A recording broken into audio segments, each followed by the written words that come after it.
Bangladesh border এরিয়াতে, যে Ramnagar area border এরিয়াতে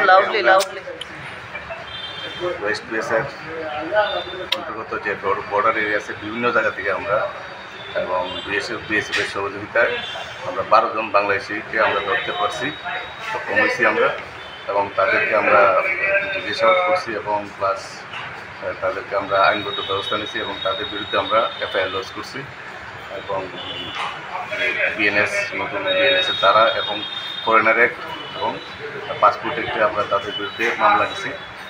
ওয়েস্ট পিএস মামলার নাম্বার 92/2024।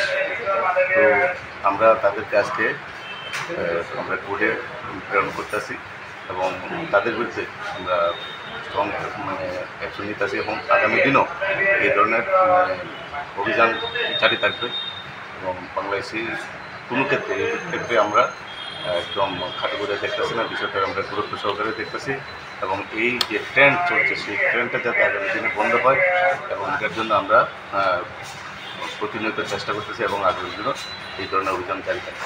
তারা কী কারণে বাংলাদেশ মানে ইন্ডিয়াতে এসেছে কিছুই খবর পাওয়া যাচ্ছে? অ্যাকচুয়ালি ইনভেস্টিগেশন ম্যাটার, হ্যাঁ, আমরা আরও জিজ্ঞাসাবাদের ব্যাপার আছে, আমরা তাদেরকে ডিমান্ড আছে। কীভাবে ঢুকলো সেই খবর কি পাওয়া গেছে? ইন্ডিয়ার যে ঢুকছে এটা ইন্ডিয়ার ত্রিপুরা বিভিন্ন খবরের বিভিন্ন এরিয়া দিয়ে ঢুকছে তারা। তাদের কাছ থেকে কিছু পাওয়া গিয়েছে কি? হ্যাঁ, তাদের কাছ থেকে কিছু টাকা পয়সা বাংলাদেশি টাকা পাওয়া গেছে। কত টাকা হতে পারে আনুমানিক?